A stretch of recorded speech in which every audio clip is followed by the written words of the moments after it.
पुष्प के कितने चरण होते हैं जी? 4। अब 4 में पहला क्या होता है? पहला क्या होता है जी? पहला क्या होता है? बाल। और दूसरा क्या होता है? और तीसरा क्या होता है? पुंकेसर। और चौथा क्या होता है? स्त्री केसर। तो ये सब पुष्प के ना चरण है। इसमें महत्वपूर्ण कितने चरण होते हैं? 4। अब ध्यान देखो, पुष्प वृंद क्या होता है? पुष्प जिस पर टीका होता है, समझा ना? अब इसको भी ध्यान से देखो, अब ध्यान से देखो ये पुष्प है ना, तब पुष्प देखो ये वाला भाग है, देखो इस पर टीका है कि नहीं टीका है? तो ये पुष्प का क्या हुआ? पुष्प वृंद। पुष्प जिस पर टीका होता है उसे हम लोग क्या कहते हैं? पुष्प वृंद। अब थोड़ा सा ऊपर जाओगे तो पुष्पासन होगा, मतलब पुष्प जहाँ पर बैठा रहता है। देखो पुष्प का आसन क्या है? देखो यहाँ पर ये क्या है जी? आसन है। ये पुष्प जिस पर बैठा रहता है उसे क्या कहते हैं? पुष्पासन। मतलब पुष्प प्लस आसन, मतलब उसका आसन क्या है? ठीक है।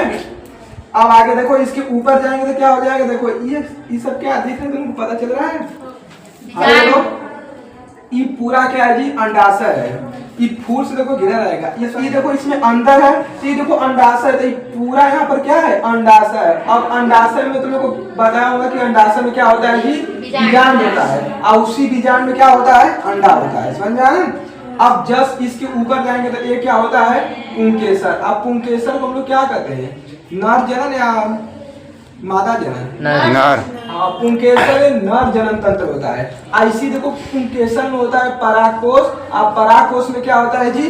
परागकण। ध्यान से सुनना, देखो ये पूरा देखो ये हो गया परागकोश। अब इसी परागकोश के अंदर क्या होगा? परागकण। देखिए क्या हो गया जी? परागकण दोनों तरफ होगा। देखो इधर भी है, तो इसके अंदर क्या हो जाएगा? परागकण। अब पराग निषेचन होता है तो उसमें कई परिवर्तन होता है, तुमको बताया है कि नहीं? देखो पहला क्या होगा? ध्यान जाता है। क्या हो जाता है जी? ध्यान हो जाता है। अब इसको देखो, इसमें भी सभी भाग और बाकी देखो स्त्री केसर में कभी समझ लो। अब स्त्री केसर में देखो वर्तिकाग्र है। ये देखो ऊपर वाला एकदम भाग क्या है? वर्तिकाग्र। और वर्तिकाग्र जिसके सारे टीका होता है वही क्या होता है? वर्तिका। देखो ये लाइन है ना, वर्तिका देखो बीच में खाली होती है, बीच में क्या है? खाली है। समझ में आया ना? इसमें कोई अंग बच रहा है जी? अब इसमें दल को समझो। देखो इधर क्या होता है? देखो इधर देखो ऊपर आएगा। ठीक है, अब इसके समझो। देखो इसमें ध्यान दो, ये पूरा इसको हम लोग क्या कहेंगे जी? पुष्प वृंद। इस वाले को क्या कहेंगे? पुष्प वृंद। आज इसको हम लोग क्या कहेंगे? जिस पर बैठा है यहाँ हाई नहीं, यहाँ पर पुष्पासन।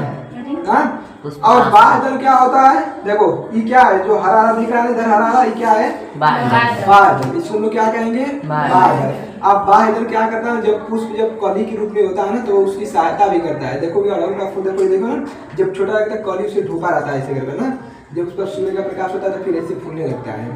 कभी कभी देखिए नहीं, कली देखिए ना फूल का, तो ध्यान देना। अब इसका देखो ऊपर वाला जो रेड कलर का भाग होता है इसको हम लोग क्या कहते हैं? नहीं, इसको जो रेड है ये वाला हाई जो है वो, इसको दलपुंज कहते हैं। जो फैला हुआ भाग होता है रेड कलर का होता है, इसे क्या कहते हैं? दलपुंज। अब हाई देखो, अब इसको समझो, इसके बारे में देखो समझो। ये देखो ये क्या है? इसमें क्या है? वर्तिका। अब इसके ऊपर जो रहेगा ये देखो इधर क्या है? वर्तिका के ऊपर क्या होगा? वर्तिकाग्र होगा। और वर्तिकाग्र के अब अंडाशय में क्या होगा? बीजांड होगा। अब बीजांड में क्या होगा? अंडा होगा। तो अब जाकर देखो, अब यहाँ से